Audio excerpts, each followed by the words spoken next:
어머님, 제 5년이 고작 10만 원짜리라면서요. 오늘 그 피 같은 이자가 당신들 목숨줄을 어떻게 조이는지 똑똑히 지켜보세요. 장대비가 쏟아지는 최고급 호텔 정문 앞이었어요. 번쩍이는 번개 사이로 검은색 세단에서 내린 저 한은수는 더 이상 당신들이 부리던 그 식모 며느리가 아니었습니다. 은수야, 은수야, 제발 우리 강산이 좀 살려줘. 사장 취임식 날 이게 무슨 망신이? 은수야. 억대 다이아몬드를 휘감고 차가운 눈빛으로 내려다보는 저를 향해 제 시어머니였던 박 여사가 진흙탕에 무릎을 꿇고 기어왔지요. 그토록 자랑하던 명품 자켓이 오물에 절어 걸레처럼 변한 채 제 구두를 붙잡고 오열하는 그 여자의 얼굴에 저는 젖은 10,000원짜리 지폐 10장을 한 장씩 던졌습니다. 10만 원. 5년 동안 식모살이한 대가라고 제 얼굴에 뿌리셨던 그 돈이에요. 이건 제가 드리는 5년치 이자니까 잘 챙겨두세요. 앞으로 감옥 갈 아들놈 뒷바라지 하려면 돈 많이 필요하실 텐데. 저 멀리 사이렌 소리와 함께 수갑을 찬 채 경찰차로 연행되는 제 전남편 김강산. 그리고 그 옆에서 도박꾼 남친과 돈 가방을 들고 튀다 붙잡힌 상간녀 해리까지. 재개발 노다지 땅이라고 전 재산 다 쏟아부으셨잖아요. 그거 제가 판 껍데기인데 아직도 꿈속이세요? 제 차가운 속삭임에 박 여사의 눈동자가 공포로 뒤집혔습니다. 10만 원으로 제 5년의 진심을 짓밟았던 대가가 어떤 건지, 그 지옥 같은 이야기가 어떻게 시작됐는지 지금부터 하나씩 말씀드릴게요. 새벽 4시, 세상 모두가 깊은 잠에 빠져 있을 시간, 제 하루는 어김없이 시작됐어요. 알람 소리도 필요 없었습니다. 밤새 퉁퉁 부어오른 손가락을 쥐었다 펴며 저는 주방으로 향했습니다. 제가 가장 먼저 하는 일은 의식처럼 그 앞치마를 두르는 것이었어요. 친정엄마가 저 시집 올 때 우리 딸 가서 예쁨 받고 잘 살아라 하며 손에 쥐어주셨던 분홍색 꽃무늬 앞치마. 끝단은 올이 풀려 너덜너덜해졌지만 저는 이 앞치마를 두를 때마다 엄마가 등 뒤에서 안아주는 것 같아 마음이 놓였습니다. 오늘만 잘 넘기자. 그러면 다 괜찮아질 거야.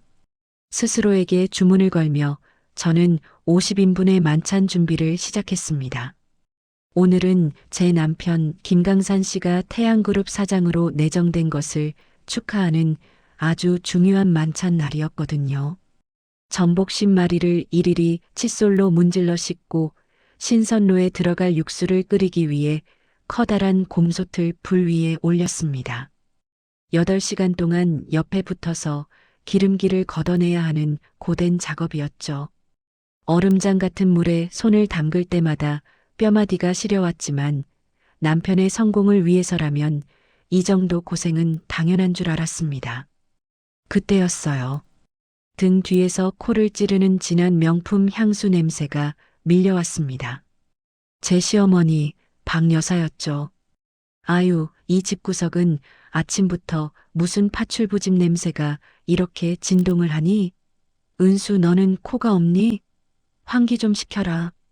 실크 잠옷 위에 캐시미어 가운을 걸친 박 여사가 제 앞치마를 보더니 혀를 찼습니다. 그리고 너 그 걸레 같은 앞치마 좀 버리라고 몇 번을 말하니? 사장 집안 며느리가 그런 추레한 걸 걸치고 있으면 손님들이 뭐라 그러겠어? 격 떨어지게 정말. 박 여사는 제 대답도 듣지 않고 거실로 나가버렸습니다.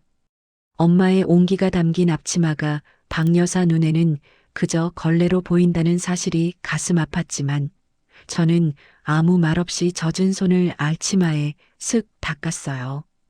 거실을 정리하던 중 저는 쓰레기통 옆에 떨어져 있는 구겨진 서류 뭉치를 발견했습니다. 조심스레 펴보니 제가 얼마 전 최 회장님께 몰래 보냈던 강산시 승진 추천서 사본이었습니다. 전직 전략지원실장이었던 제 인맥과 실력을 동원해 남편의 성실함을 증명하려 며칠 밤을 새워 쓴 글이었죠. 그런데 그 종이가 발로 짓밟힌 듯 시커먼 구두 자국이 찍힌 채 버려져 있더군요. 알고 있었구나. 강산 씨가 이걸 봤구나. 가슴 한구석이 덜컥 내려앉았습니다. 남편의 자존심을 건드리지 않으려고 몰래 한 일이었는데 남편은 제 도움을 모욕으로 받아들인 모양이었어요. 그때 강산 씨가 넥타이를 매며 방에서 나왔습니다. 저는 서둘러 서류를 숨기고 정성껏 달인 보약을 내밀었죠. 강산 씨, 이거 마시고 나가요. 오늘 만찬 준비는 제가 완벽하게 해둘게요. 하지만 강산 씨는 보약 잔을 보지도 않고 저를 거칠게 밀쳐냈습니다. 옷에 한약 냄새 배게 왜 이래? 그리고 당신, 그 앞치마 꼴 좀 봐. 오늘 사장 취임 확정되는 날이야. 제발 품위 좀 지키라고. 당신 그런 모습 볼 때마다 내가 얼마나 숨막히는지 알아? 그의 차가운 눈빛이 제 앞치마에 머물렀습니다. 5년 전 제가 이 앞치마를 두르고 처음 해준 된장찌개를 먹으며 당신이 해준 밥이 세상에서 제일 맛있다고 웃던 그 남자는 더 이상 없었습니다.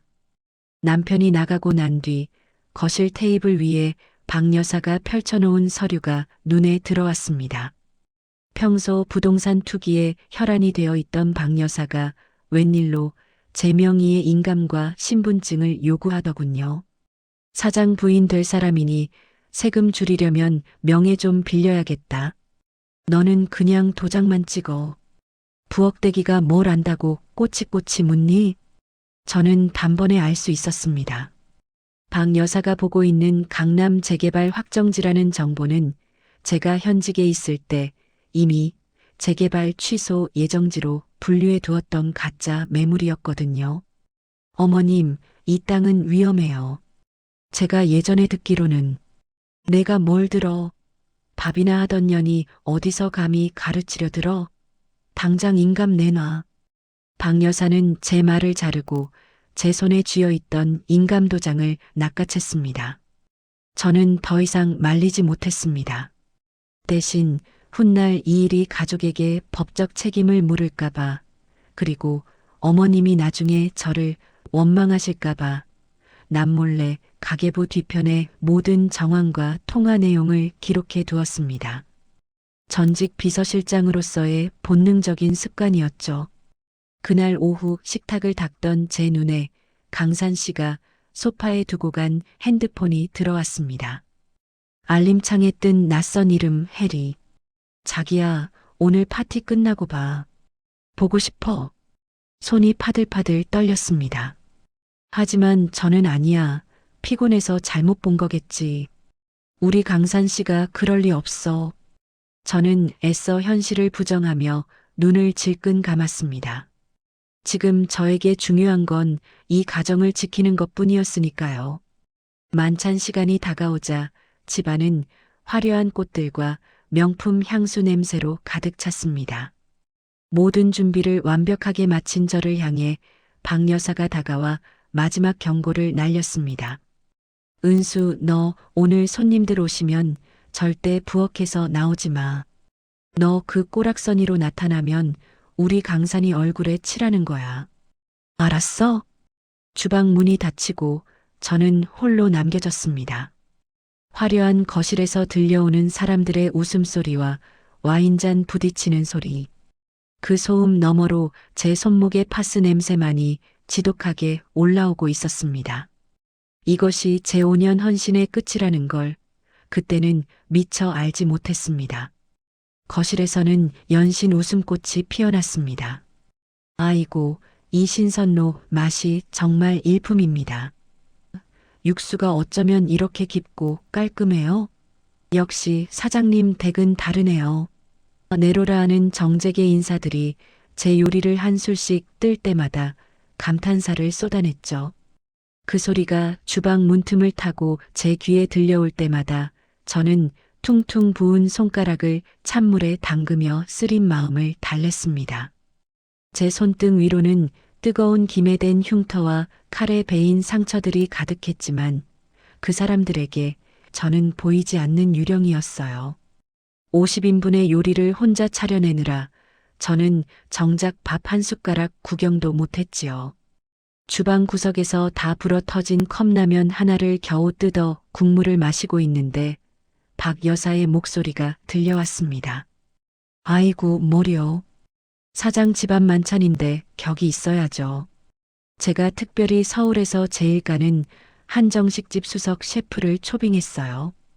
그 집이 원래 예약 잡기가 하늘의 별 따기인데 우리 아들 사장 취임 축하한다고 직접 와줬지 뭐예요. 그 거짓말에 손님들은 고개를 끄덕이며 박 여사를 추켜 세웠습니다. 저는 젓가락을 멈추고 멍하니 거실 쪽을 바라봤어요. 사흘 밤낮을 부엌에서 쪽잠 자며 육수를 끓인 건 저인데 5년 동안 이 집안 식구들 입만 맞추느라 손톱이 닳도록 일한 건 저인데 박 여사에게 저는 수석 셰프라는 허상 뒤에 숨겨야 할 창피한 부엌대기 며느리일 뿐이었습니다. 그때였어요. 현관문이 열리고 한 여자가 들어왔습니다. 바로 장혜리였죠. 그녀는 마치 이 집의 안주인이라도 된 듯 화려한 빨간 드레스를 입고 강산 씨의 팔짱을 끼며 들어섰습니다. 어머님, 축하드려요. 제가 강산 씨 비즈니스 파트너로서 이런 자리에 빠질 수 없어서 꽃 좀 사왔어요. 박 여사는 기다렸다는 듯 해리를 반기며 손을 맞잡았습니다. 아유, 우리 해리 왔니? 역시 내가 와야 집안이 화사해진다니까. 강산 씨 역시 제 앞에서는 한 번도 보여준 적 없는 다정한 미소를 지으며 해리의 어깨를 감싸 안더군요. 저는 찢어진 가슴을 부여잡고 빈 와인잔을 채우기 위해 조심스레 거실로 나갔습니다. 그런데 제 낡은 꽃무늬 앞치마가 그 화려한 드레스와 대비되어 유난히 초라해 보였나 봅니다. 해리가 저와 눈이 마주치자 입가에 비열한 미소를 띠며 강산 씨에게 속삭였어요. 오빠, 저 아줌마는 아직도 저런 걸레 같은 앞치마를 두르고 있네. 분위기 다 깨지게. 강산 씨의 눈빛이 순식간에 차가워졌습니다. 당신, 내가 나오지 말라고 했잖아. 가서 설거나 해. 그 말에 서러움이 북받쳐 올랐지만 저는 손님들을 생각하며 꾹 참았습니다. 그런데 사고는 그때 터졌습니다. 박 여사가 제 곁을 지나가며 은밀하게 발을 뻗어 제 발을 걸어버린 거예요. 아! 그 소리와 함께 제가 들고 있던 와인 쟁반이 바닥으로 곤두박질 쳤습니다. 붉은 와인이 해리의 드레스와 제 앞치마 위로 피처럼 튀어올랐죠. 파티장은 순식간에 정적에 휩싸였습니다. 해리는 비명을 지르며 제 뺨을 때린 기세로 달려들었고 박 여사는 기다렸다는 듯 제 어깨를 거칠게 잡아챘습니다. 이 천한 것, 내가 오늘 기어이 우리 아들 잔칫날을 망치려고 작정을 했구나. 이 앞치마 쪼가리 내가 진작에 버리라고 했지? 박 여사는 제 대답도 듣지 않고 제가 입고 있던 그 앞치마, 우리 엄마가 유일하게 남겨주신 그 소중한 안치마를 손으로 낚아채더니 사정없이 잡아당겼습니다. 드르륵, 올이 풀려있던 앞치마가 허무하게 찢어져 나갔습니다. 분홍색 꽃무늬 위로 해리의 와인이 얼룩지고 엄마의 온기가 서린 천 조각이 박 여사의 발밑에 내팽개쳐졌습니다. 어머님, 안 돼요. 이건 우리 엄마가 주신 거예요. 제발요. 제가 바닥에 엎드려 찢어진 앞치마 조각을 주우려 하자 박 여사는 그 위를 비싼 명품 구두로 짓밟으며 지시겼습니다. 엄마, 파출부 노릇하다가 병들어 죽은 그 애미 끼리끼리 노는구나 정말. 그 애미의 그 딸이지. 이런 구질구질한 걸 물려준 애미나 그걸 보물처럼 두르고 식모살이하는 너나. 박 여사의 입에서 나온 패륜적인 말에 제 머릿속이 하얘졌습니다. 저는 강산 씨를 바라봤어요. 5년을 함께 산 사람이라면 제가 그 앞치마를 얼마나 아끼는지 아는 남편이라면 적어도 한마디는 해줄 줄 알았습니다. 하지만 강산 씨는 경멸 어린 눈으로 저를 내려다보며 해리의 손을 닦아주고 있더군요. 지저분하게 정말. 한은수, 너 이제 그만해. 손님들 앞에서 이 무슨 추태야? 너 같은 여자가 사장 부인 자리에 앉아 있을 수 있다고 생각한 거야? 해리처럼 품격 있는 여자가 옆에 있어야지. 당신은 그냥 평생 부엌에서 고기나 삶아야 할 운명이야. 강산 씨는 품 안에서 서류한 뭉치를 꺼내 제 얼굴에 던졌습니다. 이혼 합의서. 사인해. 깔끔하게 정리하자. 해리랑 새로 시작할 거니까 방해하지 말고 꺼져. 눈물도 나오지 않았습니다. 가슴이 너무 깊게 베어서 피가 어디서 흐르는지도 모를 만큼 먹먹했으니까요. 그때 박 여사가 명품 지갑을 열어 10,000원짜리 지폐 10장을 제 얼굴에 하나씩 뿌리기 시작했습니다. 자, 여기 있다. 5년 동안 공짜로 먹여주고 재워줬으니 이 정도면 너한테는 과분한 돈이야. 1년에 2만 원씩 쳐서 10만 원. 내 수준에 딱 어울리는 금액이니까 이거 들고 당장 이 집에서 나가. 10,000원짜리 지폐들이 와인에 젖은 거실 바닥과 찢어진 제 앞치마 위로 나풀거리며 떨어졌습니다. 5년 제가 새벽 4시에 일어나 손가락이 휘도록 일했던 그 시간이 고작 10만 원이라니요. 남편의 성공을 위해 제 청춘을 다 바쳤던 그 진심이 이 사람들에게는 10,000원짜리 10장의 가치밖에 안 됐던 겁니다. 빨리 안 나가고 뭐해? 경비들 부르기 전에 내 발로 나가. 박 여사는 제 머리채를 잡다시피 해서 현관문 밖으로 밀쳐냈습니다. 밖에는 장대비가 쏟아지고 있었어요. 찢어진 앞치마 조각을 품에 안고 젖은 10만 원을 손에 쥔 채 저는 맨발로 쫓겨났습니다. 쾅! 하고 닫히는 현관문 너머로 해리의 날카로운 웃음소리와 강산 씨의 즐거운 대화 소리가 빗소리와 섞여 들려왔습니다. 빗물이 머리카락을 타고 흘러내려 와인 자국을 씻어냈지만 제 심장에 새겨진 흉터는 씻기지 않았습니다. 손에 쥔 10만 원이 비에 젖어 눅눅해질 때까지 저는 그 집 앞을 떠나지 못했습니다. 10만 원. 고작 10만 원이라고 했지? 제가 주먹을 꽉 쥐었습니다. 찢어진 앞치마의 올 하나하나가 제 손바닥을 파고드는 것 같았어요. 그때 제 눈빛이 달라졌습니다. 5년 동안 죽여놓았던 제게를 호령하던 그 한은수가 제 안에서 다시 눈을 뜬 것이죠. 똑똑히 봐두세요, 어머님. 당신이 뿌린 이 10만 원이 어떻게 당신들 인생을 무너뜨리는 불씨가 되는지, 이 10만 원에 붙을 이자가 얼마나 지독한지 뼈저리게 느끼게 해줄 테니까. 저는 빗속을 뚫고 걷기 시작했습니다. 맨발이 돌부리에 치여 피가 났지만 아프지 않았어요. 등 뒤에 화려한 저택이 지옥처럼 멀어질 때 제 복수는 이미 시작되고 있었습니다. 빗줄기가 제 온몸을 때리고 발바닥이 날카로운 돌부리에 찢겨나가는 그 순간에도 저는 아픈 줄을 몰랐습니다. 오히려 정신이 번쩍 들더군요. 손에 꽉 쥔 그 10만 원. 그리고 품 안에서 젖어가는 우리 엄마의 찢어진 앞치마 조각. 그 1,000조각의 올 하나하나가 제 살을 파고드는 것 같았습니다. 한은수, 너 참 길게도 잤다. 이제 그만 일어나야지. 저는 5년 동안 한 번도 찾지 않았던 서울 근교의 외딴 별장으로 향했습니다. 태양그룹 전략지원실장 시절 아무도 모르게 저만의 안가로 쓰던 곳이었죠. 먼지 쌓인 현관문을 열고 들어가자 퀴퀴한 곰팡이 냄새가 났지만 저는 망설임 없이 지하실로 내려갔습니다. 전원 스위치를 올리자 칠흑 같던 공간의 모니터 세대가 파란 불빛을 뿜으며 살아났습니다. 5년 전 평범한 여자로 살겠다며 모든 시스템을 잠재웠던 그곳에서 저는 다시 키보드를 잡았습니다. 젖은 옷을 벗어 던지고 옷장에 소중히 걸어두었던 남색 슈트를 꺼내 입었어요. 거울 속에 저는 더 이상 파스 냄새 풍기며 육수를 끓이던 그 부엌대기가 아니었습니다. 눈빛부터가 달라졌거든요.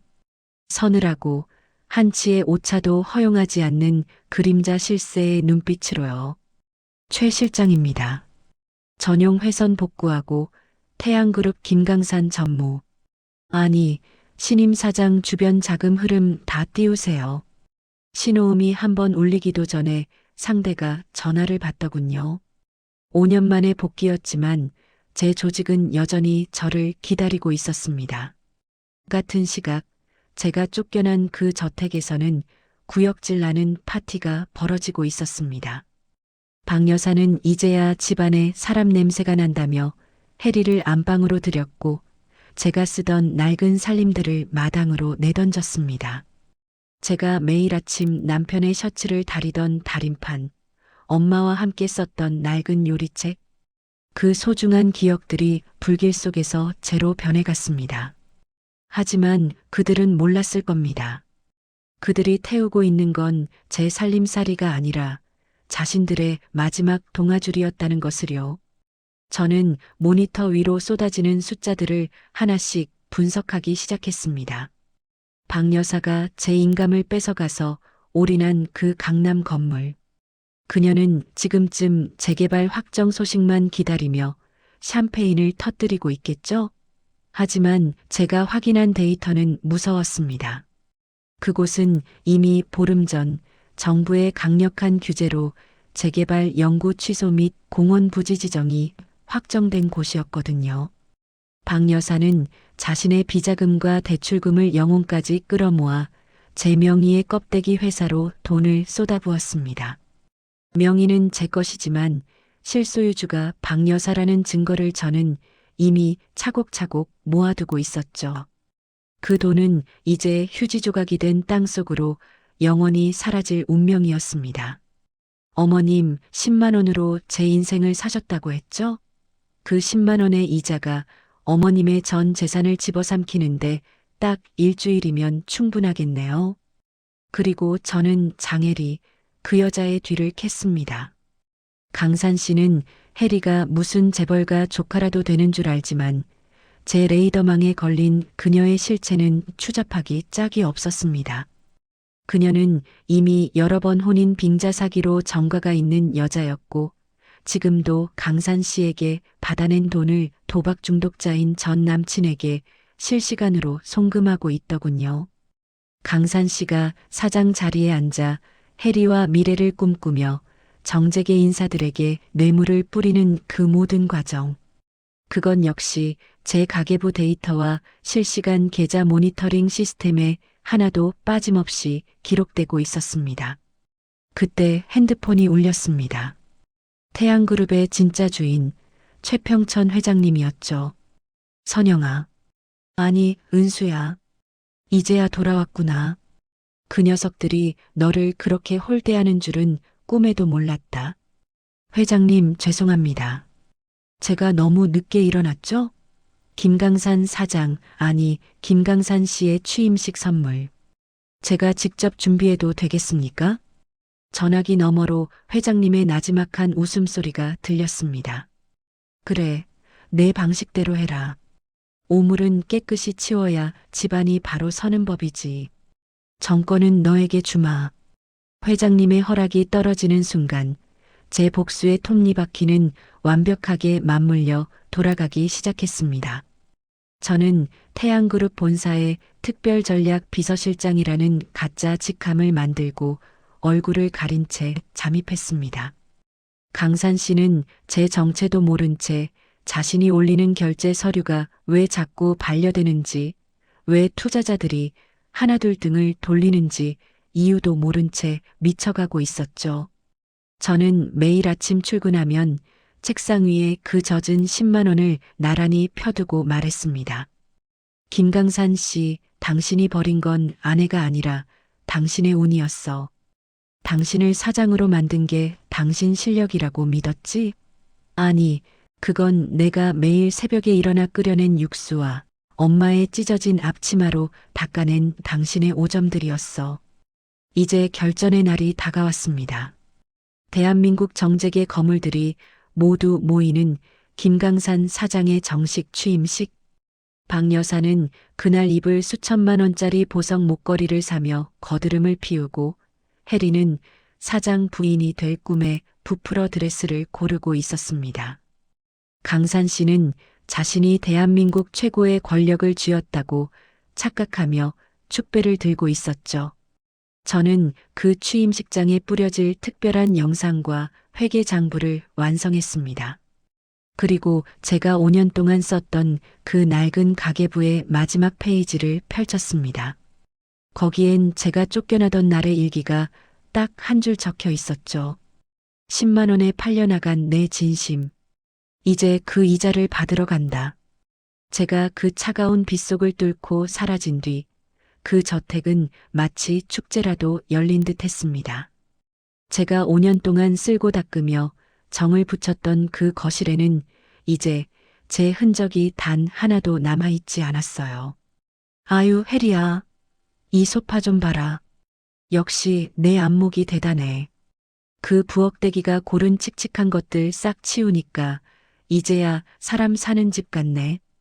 박 여사는 제 안방을 차지한 장혜리의 손을 잡고 입이 귀에 걸리도록 웃어댔습니다.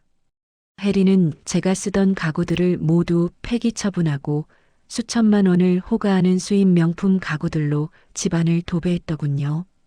제가 매일 아침 손목에 파스를 붙여가며 닦았던 마루 위에는 이제 혜리의 뾰족한 하이힐 소리가 경쾌하게 울려 퍼졌습니다. 하지만 그들의 사치는 거기서 끝이 아니었습니다. 박 여사는 제가 마지막까지 지키려 했던 엄마의 흔적조차 용납하지 않았어요.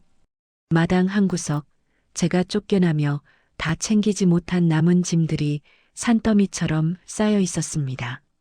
혜리는 라이터를 켜더니 와인에 젖어 찢겨나갔던 제 분홍색 꽃무늬 앞치마 조각에 불을 붙였습니다. 어머님, 저 아줌마 냄새가 이 앞치마에 다 배어 있나 봐요. 타는 냄새에서까지 파스 냄새랑 마늘 냄새가 나는 것 같아. 어우, 소름 끼쳐. 혜리가 코를 막으며 비웃자 박 여사가 맞장구를 쳤습니다. 그러게 말이다. 저 질긴 끈질긴 것, 이제야 속이 다 시원하다. 혜리야, 걱정 마라. 이제 이 집안의 파출부 딸내미 흔적은 티끌 하나 안 남길 거니까. 활활 타오르는 불길 속에 제 청춘과 엄마의 온기가 제가 되어 날아갔습니다. 하지만 그들은 몰랐을 겁니다. 그 제가 되어 날아가는 올 하나하나가 나중에 그들의 눈을 멀게 하는 독이 되어 돌아갈 거라는 사실을요. 한편 박 여사는 제가 파놓은 강남 재개발 취소지라는 늪에 제 발로 깊숙이 걸어 들어갔습니다. 가짜 뉴스를 철석같이 믿은 그녀는 사채까지 끌어다 그 땅에 전 재산을 쏟아부었지요. 혜리야, 너만 알고 있어라. 내가 그 멍청한 은수년 인감 훔쳐서 이 땅 산 거 아니냐. 나중에 혹시라도 문제 생기면 그년이 명의자니까 감옥은 그년이 가고 돈은 내가 챙기는 거지. 어떠냐? 이 시어머니 머리 좋지? 박 여사는 혜리와 와인을 마시며 자신의 범죄를 마치 무용담처럼 떠벌렸습니다. 어머님은 정말 천재세요. 혜리의 아양 섞인 칭찬에 박 여사는 세상을 다 얻은 듯 거드름을 피웠지요. 저는 모니터 너머로 그 광경을 지켜보며 차갑게 미소 지었습니다. 박 여사가 제 인감을 도용했다는 자백, 그리고 그 자금을 세탁한 모든 정황이 제 비밀 서버에 고스란히 저장되고 있었거든요. 하지만 진짜 가관인 건 내연녀 장혜리의 이중생활이었습니다. 그녀는 강산 씨에게 투자금 명목으로 받아낸 수억 원을 명품 가방으로 바꿔치기 한 뒤 그걸 다시 중고로 팔아 도박 중독자인 전 남친에게 보내고 있었습니다. 오빠, 조금만 기다려. 김강산 사장 취임식 끝나면 내가 더 큰 거 한 장 당겨올게. 그 호구 새끼, 나한테 푹 빠져서 내가 하라는 대로 다 하거든. 해리가 어두운 주차장에서 전 남친과 나누는 미래 현장 역시 제 카메라를 피할 순 없었습니다. 강산 씨는 자신을 위해 헌신한 아내를 버리고 선택한 그 여자가 사실은 자신의 피 같은 돈을 도박판에 쏟아붓는 구멍이라는 걸 꿈에도 몰랐겠죠. 김강산 씨의 오만함도 하늘을 찔렀습니다. 사장 자리에 앉은 그는 최 회장님의 충신들을 은수 라인이라며 가차없이 해고했습니다. 그리고는 제 서재에 남아있던 추천서를 발견하고는 비열하게 비웃더군요. 하는 수, 내가 감히 누굴 가르치려 들어? 내가 쓴 이 종이 쪼가리 없어도 난 대한민국 최고의 사장이야. 이딴 건 화장실 휴지로 써도 아깝지. 그는 제가 남편을 위해 밤을 새워 썼던 그 간절한 추천서를 보란 듯이 찢어버렸습니다. 그가 찢은 건 종이가 아니라 그를 지켜주던 마지막 방패였다는 걸 그는 파멸의 순간에나 깨닫게 될 겁니다. 결전의 날을 사흘 앞둔 밤, 박 여사가 저에게 전화를 걸어왔습니다. 여보세요? 은순이, 너 지금 어디 지하 단칸방에서 라면이나 끓여 먹고 있니? 목소리 들으니 아직 안 죽었나 보네. 그녀의 목소리에는 승리자의 오만함이 가득했습니다. 나 곧 강남 건물 보상금 받아서 재벌 사모님 된다. 우리 아들은 사장이고 며느리는 너랑 비교도 안 되는 재벌가 조카야. 너한테 던져준 10만 원 아직 남았으면 그걸로 계란이나 하나 사 먹어라. 꼴에 품위 지킨다고 굶어 죽지 말고. 깔깔깔. 저는 아무 말 없이 수화기를 타고 들려오는 그녀의 비웃음을 들었습니다. 분노가 치밀어 올랐냐고요? 아니요. 오히려 평온했습니다. 사형수가 마지막 만찬을 즐기는 모습을 지켜보는 집행관의 마음이었죠. 어머님, 많이 웃어두세요. 오늘이 어머님이 편하게 웃으실 수 있는 마지막 밤일지도 모르니까요. 제 차가운 대꾸에 박 여사는 미친년 이라며 전화를 끊어버렸습니다. 저는 태양그룹 사장 취임식장의 모든 설비를 점검했습니다. 특별전략 비서실장이라는 가짜 신분 덕분에 아무도 저를 의심하지 않았죠. 거대한 LED 스크린, 수백 개의 스피커, 그리고 VIP 좌석의 마이크까지. 강산 씨와 박 여사, 그리고 장혜리가 가장 화려하게 빛날 그 순간, 그들의 추악한 진실이 이 거대한 볼륨에 천둥처럼 울려 퍼지게 될 겁니다. 저는 책상 위에 놓인 그 젖은 10만 원을 바라봤습니다. 이제 이 돈은 더 이상 모욕의 증거가 아닙니다. 대한민국을 뒤흔들 복수의 선언문이죠. 강산 씨는 내일 취임식에서 자신이 제국을 선포할 것이라 호언장담하며 축배를 들고 있습니다.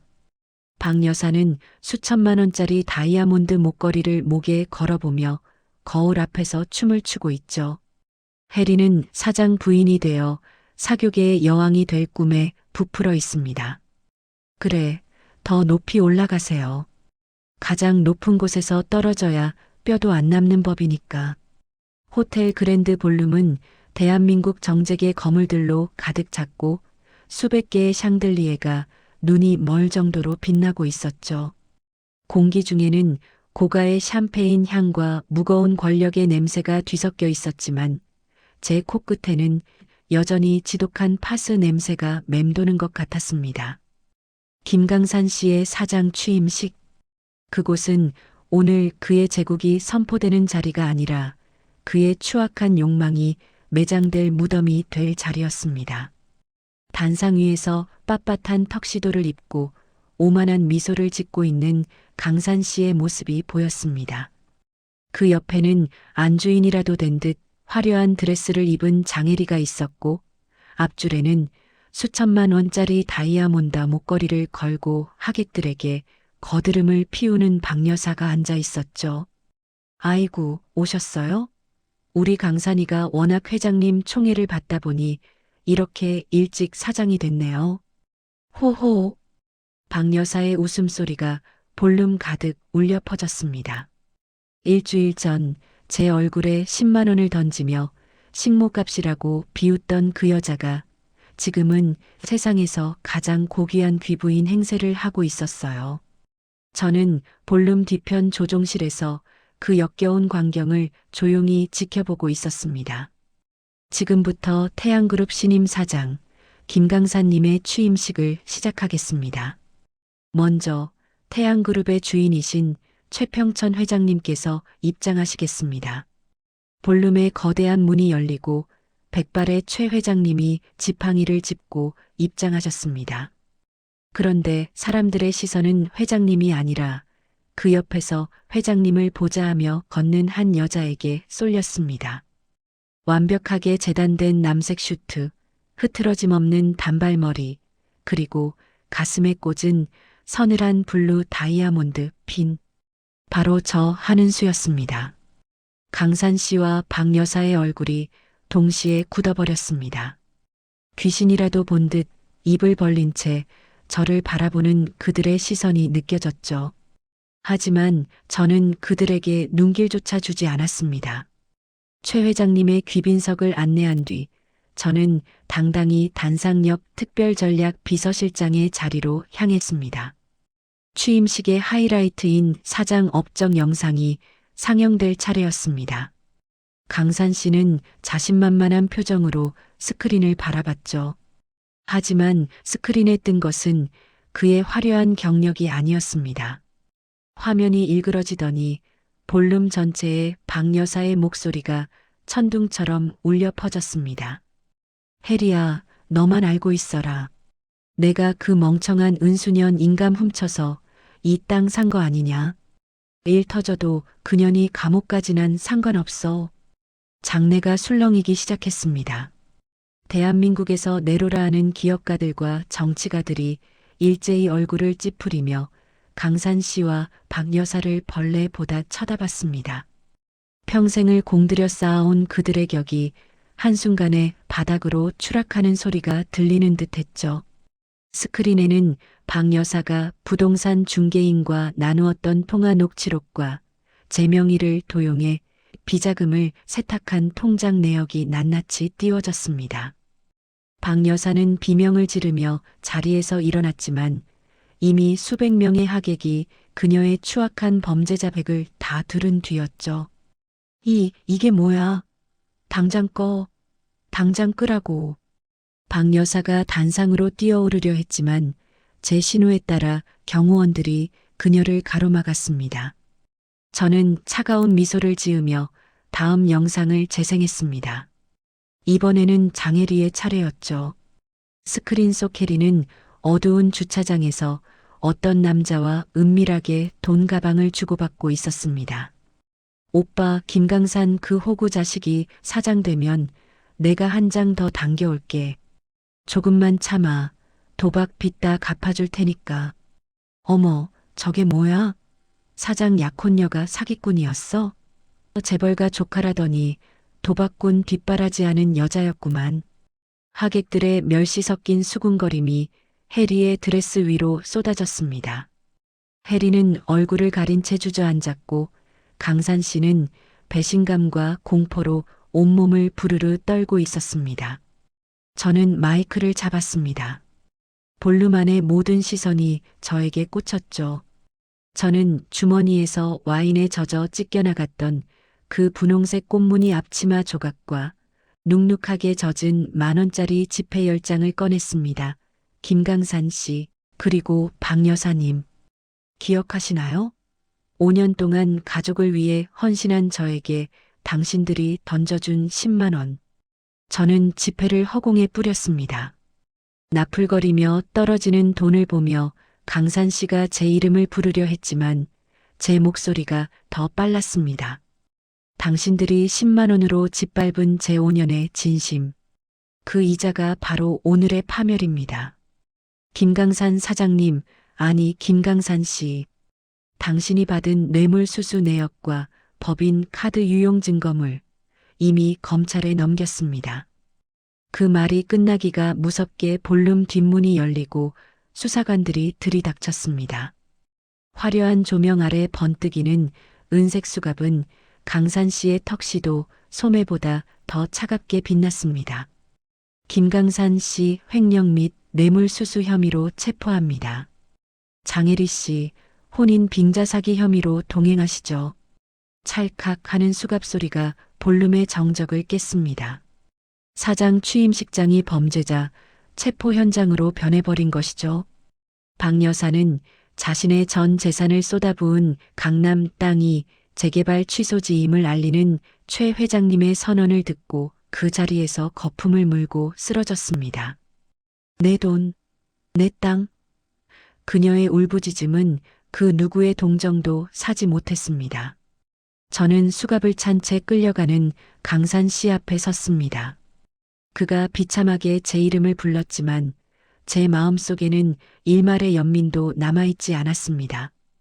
강산 씨, 당신이 그랬죠? 저는 평생 부엌에서 고기나 삶아야 할 운명이라고. 그런데 어쩌죠? 저는 이제 당신이 갈 감옥의 급식 메뉴나 걱정해주는 사람이 될 것 같네요. 당신이 던져준 그 10만 원, 감옥에 있는 동안 당신의 가치를 증명하는 유일한 숫자가 될 겁니다. 저는 차갑게 돌아서서 최 회장님께 목례를 올렸습니다. 회장님, 오물은 다 치웠습니다. 이제 진짜 제 인생을 살러 가겠습니다. 저는 대한민국 최고의 권력자들이 모인 그 화려한 볼룸을 가장 당당한 발걸음으로 빠져나왔습니다. 등 뒤로 들리는 빌런들의 처참한 비명과 하객들의 야유소리가 제가 들었던 그 어떤 음악보다 아름답게 들렸습니다. 제 복수가 잔인하다고 생각하시나요? 아니요. 저는 그저 그들이 저에게 준 만큼, 딱 그 이자만큼만 돌려줬을 뿐입니다. 제 인생의 진짜 시작은 바로 지금부터입니다. 화려한 복수가 끝나면 가슴속이 온통 불꽃놀이처럼 찬란할 줄 알았어요. 그런데 막상 호텔 문을 나서는데 제 마음은 참 이상하게도 고요하더라고요. 시원하다기보다 그냥 이제야 밀린 숙제를 끝낸 기분이었죠. 그날 이후 저는 최 회장님이 제안한 전략지원실장 자리를 정중히 사양했습니다. 수십억 원의 보상금도 다시 누릴 수 있는 재계의 권력도 제 것이 아니라고 생각했거든요. 제가 5년 동안 주방에서 찾았던 건 권력이 아니라 평범한 저녁이었으니까요. 저는 제일 먼저 시장 한 구석에 있는 수선집을 찾았습니다. 박 여사의 발밑에서 갈기갈기 찢겼던 엄마의 그 꽃무늬 앞치마 조각들을 꺼내 놓았죠. 이거 최대한 티 안 나게 좀 이어 붙여주실 수 있을까요? 수선집 할머니는 안경을 고쳤으며 한참을 들여다보더니 금색 실을 꺼내 올 하나하나를 정성껏 꿰매주셨어요. 제 상처난 시간도 그렇게 이어 붙여지는 기분이 들었습니다. 다 기워진 앞치마를 들고 저는 엄마의 산소로 향했습니다. 시어머니가 파출부라고 비하하며 짓밟았던 우리 엄마. 저는 엄마가 좋아하시던 쑥개떡을 손수 쪄서 그 기워진 앞치마 위에 올렸습니다. 엄마 미안해. 너무 늦게 왔지? 엄마가 준 앞치마 다시 예쁘게 고쳤어. 이제는 누구도 이거 못 뺏어가. 산소 주변을 훑고 지나가는 바람 소리가 마치 엄마의 대답 같았습니다. 저는 거기서 한참을 울지 않고 앉아 있다가 내려왔습니다. 슬퍼서가 아니라 이제야 엄마를 똑바로 마주할 수 있게 된 것 같아 마음이 편안했거든요. 그로부터 한 달 뒤 저는 주택가 골목 끝자락에 아주 작은 반찬 가게를 열었습니다. 화려한 네온사인 대신 나무로 깎은 소박한 간판을 달고 가게 한가운데에는 유리함에 넣어 수선한 그 앞치마를 걸어두었습니다. 매일 새벽 저는 예전처럼 눈을 뜹니다. 하지만 이제는 누군가의 비위를 맞추기 위해서가 아니라 제 요리를 기다리는 사람들을 위해 주방불을 켜요. 가게 안에는 고소한 참기름 냄새와 달큰한 무나물 향이 가득합니다. 제 손목의 파스 냄새는 여전하지만 이제는 그 냄새가 훈장처럼 느껴집니다. 가끔 전에 들리는 소식이 있었어요. 뇌물수수와 횡령으로 실형을 살게 된 강산 씨가 감옥에서 매일 반성문을 쓴다는 소식, 그리고 전 재산을 날린 박 여사가 월세방에서 해리와 서로 머리채를 잡고 싸우며 비참하게 살고 있다는 이야기들. 강산 씨가 보내온 편지를 우체국 아저씨가 건네줬을 때 저는 봉투를 열어보지도 않고 주방 화로에 던져 넣었습니다. 그게 제가 저 자신에게 줄 수 있는 가장 큰 선물이었습니다. 어머님, 강산 씨, 당신들이 버린 건 10만 원짜리 식모가 아니라 당신들의 가장 귀한 복이었어요.